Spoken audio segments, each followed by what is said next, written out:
Hi, welcome to Menopause Chicks and a very exciting episode of Office Hours. I'm so pleased to be welcoming our guest, Sheela Zelmer. Hi, Sheela. Hello, I'm so happy to be here. Thanks for joining us. We met at an event in Toronto just under a year ago, I guess. And I hmm have been fantasizing about having you as a guest because I know you have some amazing information and expertise to share. And as you know, if you're watching this, and Sheela and I work in this space, we do talk about pelvic floor physio quite a bit, and that is Sheila's area of expertise. But I find this still so much, I don't know, under discussed topics, and women just generally aren't aware. And I know that when we do bring it up, it ignites a whole series of questions. So I know when I started learning about pelvic floor physio, some of the topics were incontinence, prolapse, and today, I know you're going to add to that list with the conversation of sex and intimacy. So let's get Yes. started. Sheela, why don't you introduce yourself and just tell us a bit about your work? Okay, great. Yeah, so my name is Sheela Zelmer. I am a pelvic physiotherapist. I am in the Toronto area, but of course, I work with people online as well. And so my area of focus is primarily women that are in the perimenopause to postmenopause phase. So, like exactly who you're describing in this community. Awesome. And like you said, I deal with issues such as incontinence, but a big focus and area of interest of mine is definitely sex and intimacy. Because not only is pelvic physio something that women don't talk about and the idea of having an internal exam, but we definitely have a lot of taboos and things and thoughts around talking about sex. True, true, true. So, Mm. like, my first question as you're describing that is how do we bridge the gap between a woman who might have questions or concerns or issues about sex and intimacy and pelvic floor physio? So, first of all, I think your community is a great first step because I think the research is really clear that 1 in 4 women will be experiencing discomfort and difficulty with sexual activity. But the research is also clear that fewer than 8% of women actually say anything to their healthcare providers. Now, that can be because maybe we don't think that there's anything that can be done. Maybe we have a lot of shame and fear or uncertainty bringing it up. We're not sure what we're supposed to be saying, but the challenge is that we end up suffering as women because we don't say anything and so we don't seek help. So having a community like this where we talk about it is the first step, and then recognizing that it is very common. This is not something that's just you and it's just so rare. We have to start talking about it. I think a lot of times, depending on how you were brought up or raised, like my family, very conservative, very modest, we didn't talk about it. So it's easy to default in thinking, I shouldn't mention anything. How do I tell my doctor I'm not horny? How do I tell my doctor I'm not wet? Like, we think about these concerns. So I think that's part of it for sure. Yeah, for sure. And then I'm also imagining women have a difficult time even talking to their partners, which may lead to sucking it up, putting up with pain, Yep. tolerating because they can't have that conversation. Tell us about that. Well, for sure. Like when we talk about like the sense of desire and passion and arousal, and you've had Dr. Brado on here talking about all these concepts, right? Like it is more than just physical. But the thing is, when we have things like pain or dryness or a change in sensation, maybe it's longer to feel stimulated, it takes us longer to have an orgasm, or maybe the orgasm is just so, right? Like there's all these changes that are occurring. If we are not able to discuss them, if we are not able to get solutions for them, then that also then affects our sex drive, right? In that's like when I use sex drive as a word, that sense of arousal and desire, because why am I going to want sex if it doesn't feel good, right? Like that totally zaps that, right? So if it's not feeling good and there are solutions for these things, it really then makes me less likely to want to engage in intimacy with my partner. Okay, I love the word solutions. Yeah. So let's jump to that. I mean, that's what one of the things that we strive so hard to do with the Menopause Chicks community is to make women aware that they are not meant to suffer, that there are easy, viable solutions. So what would some of those include? So, if we think about difficulties with sex and intimacy, if it's something like a physical issue, so we can have things like you talk about dryness. I see the Pure Pharmacy poster behind you. Like, this is something that's very easily rectified. And on one end of the spectrum, it may be just a vaginal moisturizer, Right. but it may be even more than that. And that might be a conversation with your doctor about some options that are available to you, and that can be pharmaceutical, et cetera. But there's a whole range for something that is occurring that we shouldn't just have to suffer with, because the idea of grinning and bearing it through sex, I mean, women come to me and they say they even bleed. Like, how is that good, right? How is that enjoyable? How are we going to enjoy that when that's happening?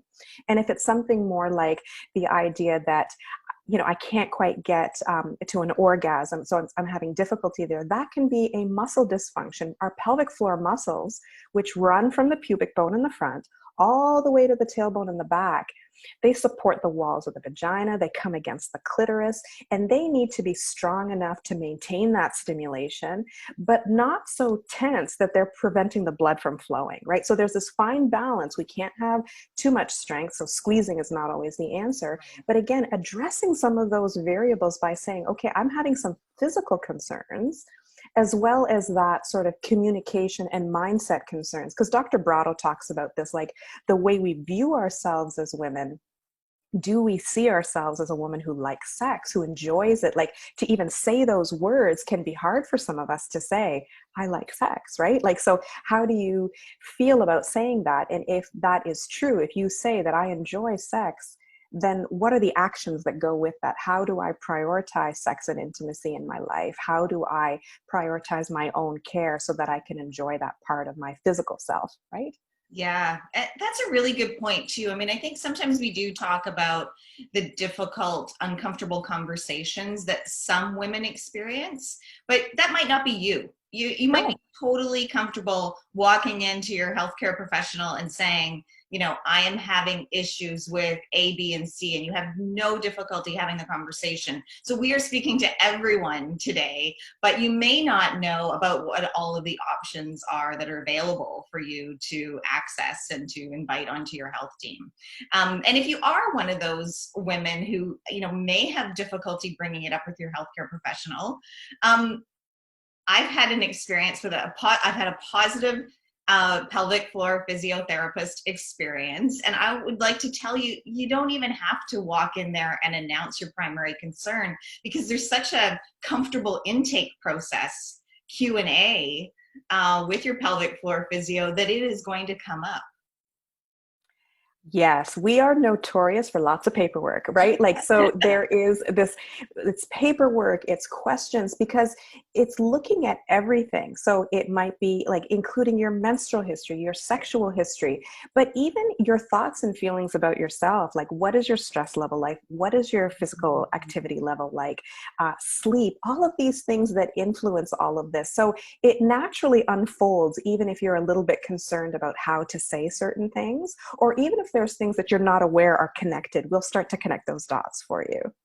Amazing, amazing. So let's get back to one of your primary focuses is sex and intimacy, and helping women through workshops or working with you one-on-one. Tell us about that. So I do both. And I find that there's a variety of ways that women, I think, enjoy working with me, and there's a variety of ways that speak to different women. And so I do work with women one-to-one as a pelvic physiotherapist, but I'm also a health coach. And so I do run workshops and online programs where I combine not just the pelvic physio, because like we're talking about like physical issues. So we talked about the dryness, we talked about the muscular issues, but you can have a well, supple, moisturized vagina and still have no desire, right? Because that is another component. So physically things might be okay, but you just may not be in the mood. And so that is also affected by our stress levels, our sleep, our mindset, those sorts of things. And so I work with women to address that piece too. And that is done in sort of a workshop and a coaching, sort of a group coaching kind of environment. Because I think that holistic view is the way we need to look at our health. We look at other things. We look at bone density. We look at blood pressure. We look at that from a holistic perspective, and our sex and intimacy should be the same. That's amazing.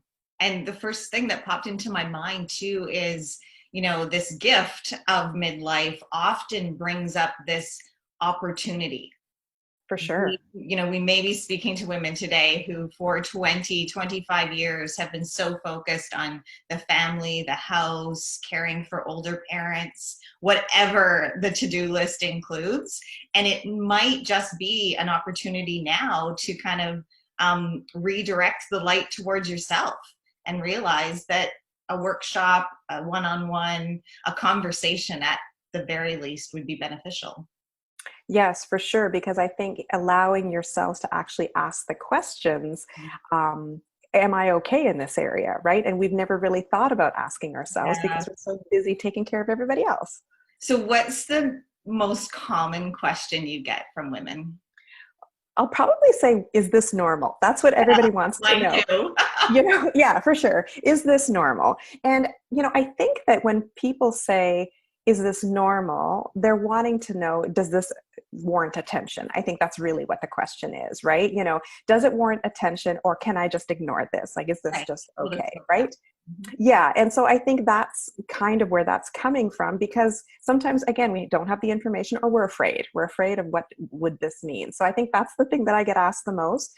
But for sure, a lot of women struggle with physical discomfort with sex and intimacy, and that lack of desire that sort of goes hand in hand with that. And they are concerned that, is this what my sex life is going to be like from now on? So here I'm at this phase of life. My kids are grown and out of the house. I should be able to have sex whenever I want. And I just don't feel like it, right? So would it be okay? Do you have like a mini case study that you could walk us through of, we've talked about cracking open the conversation and what it might be like to, what some of the primary concerns are, why you might seek the support from a pelvic floor physio. What does it look like through the process or the treatment options? Yeah, so I think if I was to give a common example of a woman that would come to see me, I often will use this example. There was a woman who came to see me that, again, was in her late 40s, in the perimenopausal phase of life. So she's in those years prior to her period stopping, and she's noticing that, she's wanting to engage with her partner a little bit more. So her partner had planned this wonderful romantic weekend getaway, right? So to Muskoka, which is a cottage area sort of north of Toronto here, had planned this wonderful trip, lovely hotel, hot tub, dinner, the whole bit. She was so excited, so looking forward to it. But when it came time for the intimacy, there was just so much pain. It started a cycle of, I don't want to continue. I can't.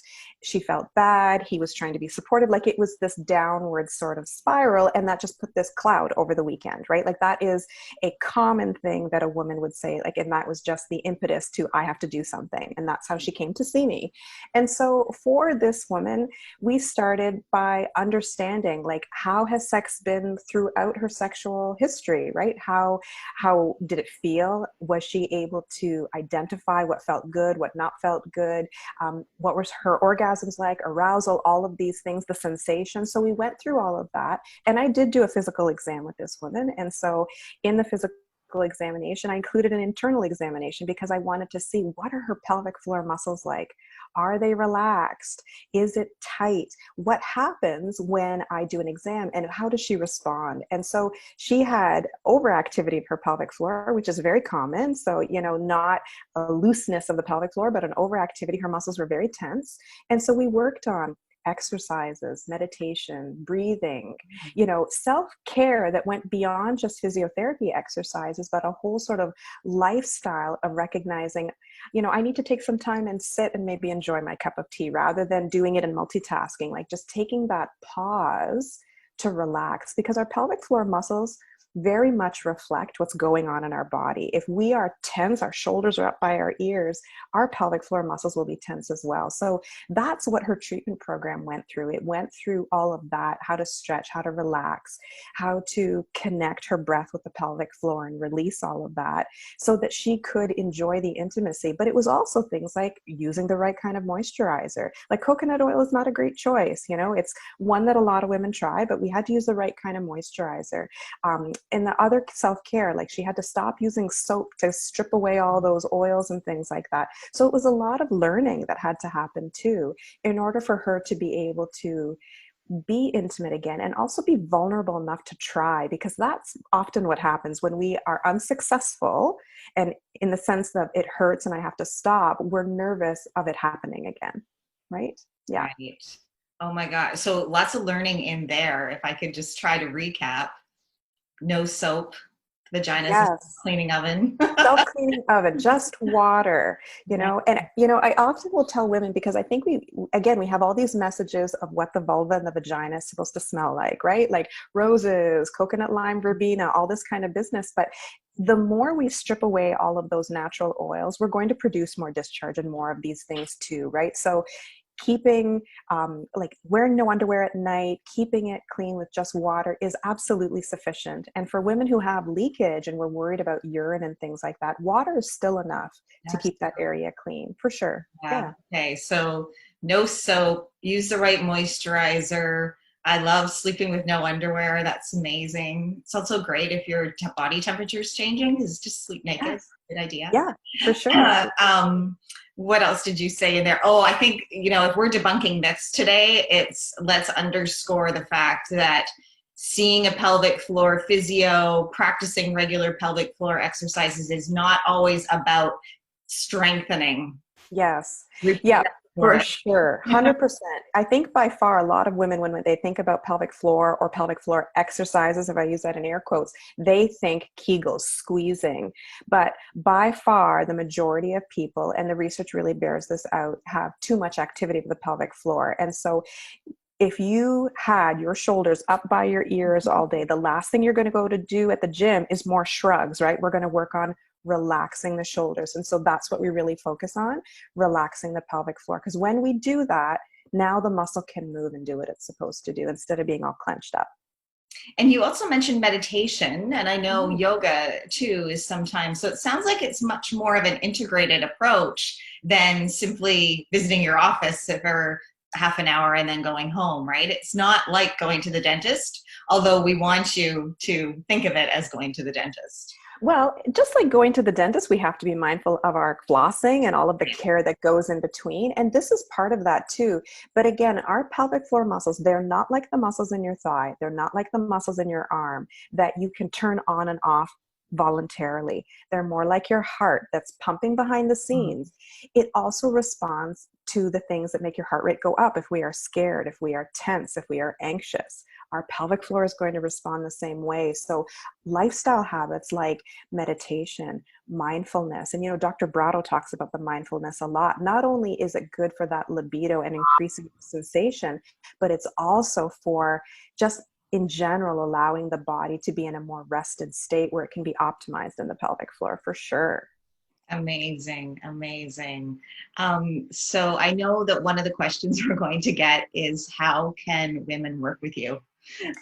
All right. So I think the easiest way to find me is I have a community Facebook group for women that are experiencing some of these issues. I'm also on, of course, Facebook and Instagram, and I even have an email newsletter. So these are ways that women can, and we can put like links to all of those things. Women can certainly reach out to me, ask questions, and join the community, work with me that way. I'm running a workshop next week, actually, all about sex and intimacy. So on Wednesday, August the 19th, 7 p.m. Eastern, which is Toronto time.